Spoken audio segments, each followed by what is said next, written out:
Shalom, saudara-saudara yang sangat dikasihi Tuhan. Adapun bagian dari firman Tuhan yang akan kita renungkan bersama pada siang hari ini, saya telah siapkan dari kitab 2 Raja-Raja pasal 5 ayat pertama sampai ayat yang kelima dan kemudian ayatnya yang ke-14. Kitab 2 Raja-Raja pasal 5 ayat 1 sampai ayatnya yang kelima dan kemudian ayatnya yang ke-14. Baik saudara-saudara, saya akan membacakan firman ini untuk kita sekalian. Naaman disembuhkan. Naaman, panglima Raja Aram, adalah seorang yang terpandang di hadapan tuannya dan sangat disayangi. Sebab oleh dia, Tuhan telah memberi kemenangan kepada orang Aram. Tetapi orang itu seorang pahlawan, tentara sakit kusta. Orang Aram pernah keluar bergerombolan dan membawa tertawan seorang anak perempuan dari negeri Israel. Ia menjadi pelayan pada istri Naaman. Berkatalah gadis itu kepada nyonyanya, sekiranya tuanku menghadap nabi yang di Samaria itu, maka tentulah nabi itu akan menyembuhkan dia dari penyakitnya. Lalu pergilah Naaman memberitahukan kepada tuannya, katanya, begini-beginilah dikatakan oleh gadis yang dari negeri Israel itu. Maka jawab Raja Aram, baik, pergilah dan aku akan mengirim surat kepada Raja Israel. Kemudian ayatnya yang ke-14 saya akan bacakan. Maka turunlah ia membenamkan dirinya 7 kali dalam sungai Yordan sesuai dengan perkataan abdi Allah itu. Lalu pulihlah tubuhnya kembali seperti tubuh seorang anak dan ia menjadi tahir. Amin firman Tuhan. Saudara-saudara yang sama dikasihi Tuhan, bacaan kita pada siang hari ini akan kita renungkan di bawah satu tema, yaitu kerendahan hati membawa pemulihan. Kerendahan hati membawa pemulihan. Ya, mungkin kisah ini sudah sangat tidak asing lagi. Kita seringkali saksikan atau kita seringkali mungkin dengarkan dari khotbah-khotbah atau dari manapun itu. Ya, siapakah Naaman ini, saudara-saudara kekasih Tuhan? Dalam bacaan kita dikatakan bahwa Naaman adalah seorang panglima Raja Aram. Berarti dengan kata lain, Naaman adalah seorang ternama. Naaman adalah seorang panglima, seorang yang dihargai. Dikatakan dalam bacaan kita bahwa karena oleh dia Tuhan memberikan kemenangan kepada orang Aram. Jadi Naaman ini, saudara-saudara, adalah seorang yang sangat dihargai. Tetapi ada satu hal yang membuatnya menderita lahir batin. Apakah itu? Dia menderita penyakit kusta. Jadi seorang panglima menderita penyakit kusta, penyakit yang sangat-sangat luar biasa. Kita tahu pada zaman orang Yahudi, seorang yang menderita penyakit kusta akan dikucilkan. Mereka akan dijauhkan dari keramaian dan mereka dianggap sudah tidak ada artinya sama sekali. Nah, bagaimana tidak menderitanya Naaman? Seorang panglima menderita penyakit kusta. Jadi baginya kedudukannya itu seolah-olah sudah tidak ada artinya karena penyakitnya itu. Tetapi Naaman dipulihkan oleh Tuhan. Dan bagaimana Naaman memperoleh pemulihan? Mari kita lihat dalam bacaan kita. Ketika Naaman belajar untuk rendah hati. Ketika Naaman belajar untuk rendah hati, maka Tuhan memberikan pemulihan kepadanya. Nah, rendah hati seperti apa yang Naaman lakukan? Sangat jelas dalam ayat 3 dalam bacaan kita bahwa ada seorang gadis kecil atau seorang perempuan tertawan dari negeri Israel yang kemudian menjadi pelayan istri Naaman. Perempuan inilah yang memberikan masukan kepada Naaman untuk pergi menemui seorang nabi yang ada di Israel pada saat itu. Dan apakah yang Naaman lakukan? Apakah Naaman menganggap bahwa dirinya adalah seorang yang ternama, dirinya adalah seorang yang sangat dihargai? Mengapa ia harus mendengarkan kata si pelayan? Pelayan yang mungkin menurut kita sudah tidak ada artinya sama sekali. Kalau dikatakan pelayan, pelayan dalam zaman Israel dalam bacaan kita itu adalah seorang budak. Kalau saja Naaman tidak mendengarkan apa yang dikatakan gadis itu, maka tentulah Naaman tidak akan disembuhkan.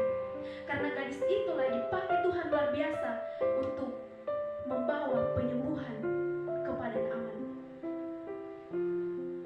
Jadi itulah yang harus kita pelajari dari kisah Naaman ini dalam kehidupan kita, saudara-saudara, bagaimana kita belajar rendah hati agar Tuhan membukakan setiap jalan-jalan bagi kita, sama seperti Naaman dalam bacaan kita. Nah, tokoh yang kedua yang harus kita teladani dalam bacaan kita, siapakah itu? Elisa. Elisa seorang abdi Allah. Elisa seorang sederhana. Tetapi apa yang dilakukan Elisa? Elisa dipakai Tuhan untuk menolong Naaman.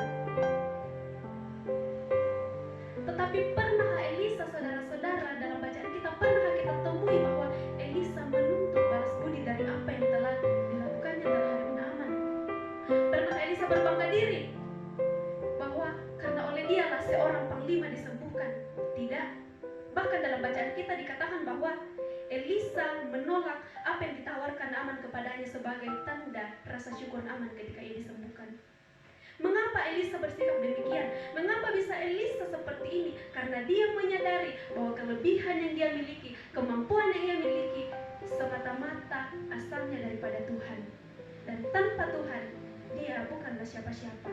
Itulah yang Elisa sadar dalam kehidupannya, sehingga dia tetap rendah hati meskipun dia dipakai Tuhan luar biasa. Dia mempunyai kelebihan yang luar biasa untuk menyembuhkan seorang panglima. Jadi saudara-saudara kekasih Tuhan, kadang dalam kehidupan kita, ketika kita sudah memiliki kemampuan lebih dari orang lain, ketika kita sudah memiliki suatu kelebihan yang mungkin orang lain tidak miliki, kita sudah mulai berbangga diri. Kita sudah mulai tidak melirik lagi orang-orang di sekeliling kita. Mengapa? Karena kita menganggap bahwa diri kita lah yang paling benar. Kita menganggap bahwa kita memiliki pendidikan yang tinggi. Kita menganggap bahwa kita memiliki kekayaan yang mungkin tidak terhitung. Jadi karena itulah kita berbangga diri dengan apa yang kita miliki, tanpa kita sadari, saudara-saudara, bahwa dalam kehidupan kita, sehebat-hebatnya kita, sekaya-kayanya kita, tentu ada kelemahan dalam diri kita. Kekayaan, jabatan, kecantikan, kepintaran, dan lain sebagainya tidak menjamin hidup kita untuk tidak mengalami suatu pergumulan. Sama seperti Elisa, dia adalah seorang yang ternama, tetapi mengapa Elisa bisa menderita penyakit kusta? Karena itu tadi saya katakan bahwa kelebihan yang kita miliki tidak menjamin kita untuk tidak mengalami suatu permasalahan. Jadi kadang ketika kita sudah menganggap diri kita memiliki kemampuan yang cukup dari orang lain, kita tidak menghiraukan lagi sekeliling kita, sama seperti yang saya katakan tadi. Bahkan ketika kita mengalami suatu pergumulan dan seseorang yang mungkin kedudukannya agak di bawah daripada kita memberikan kita suatu masukan, kita tidak mendengarkan itu. Kenapa? Karena kita menganggap bahwa saya lebih tahu banyak daripada dia. Padahal tanpa kita sadari, saudara-saudara, bahwa Tuhan bisa memakai siapa saja untuk mendatangkan hal yang luar biasa dalam kehidupan kita. Orang kecil sekalipun Tuhan bisa pakai untuk mendatangkan berkat dalam kehidupan kita. Kita tidak pernah tahu rencana Tuhan bagaimana, saudara-saudara. Untuk itu, saudara-saudara yang sama dikasihi Tuhan, marilah kita terus belajar untuk rendah hati. Setinggi-tingginya kemampuan yang kita miliki, mari kita terus belajar untuk rendah hati.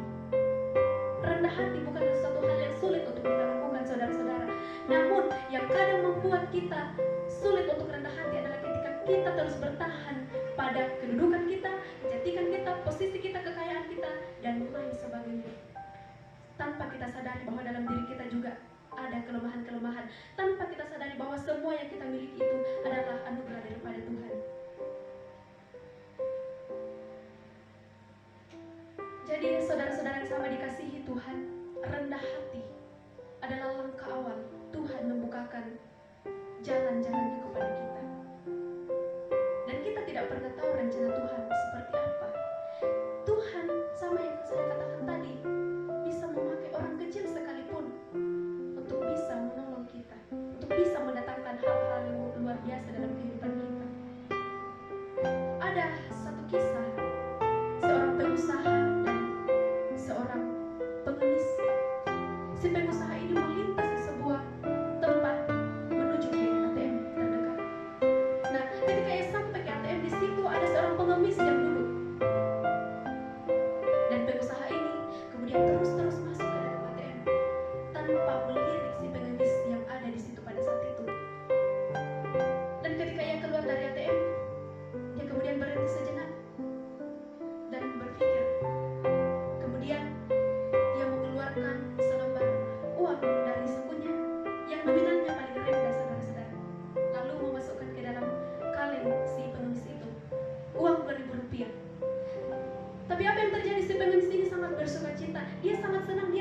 gembira.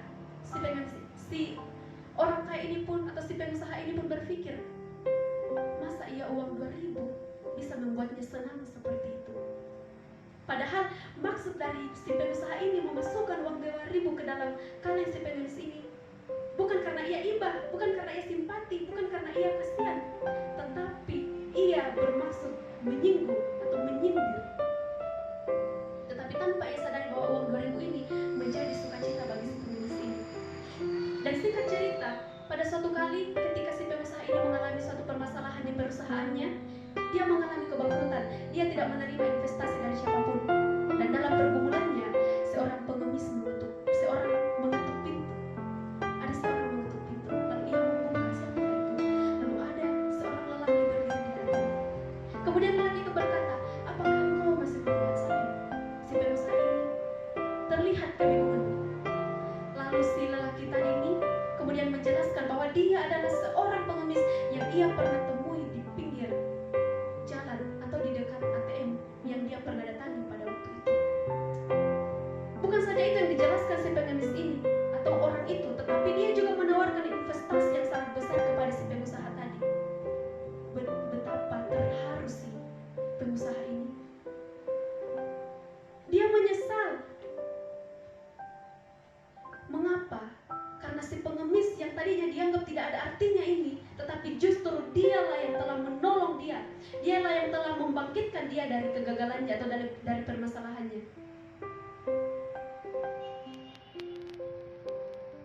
Jadi sama seperti dalam kisah yang kita telah baca dari bacaan kita pada saat ini, saudara-saudara, bahwa Tuhan bisa memakai siapa saja untuk mendatangkan sukacita dalam kehidupan kita.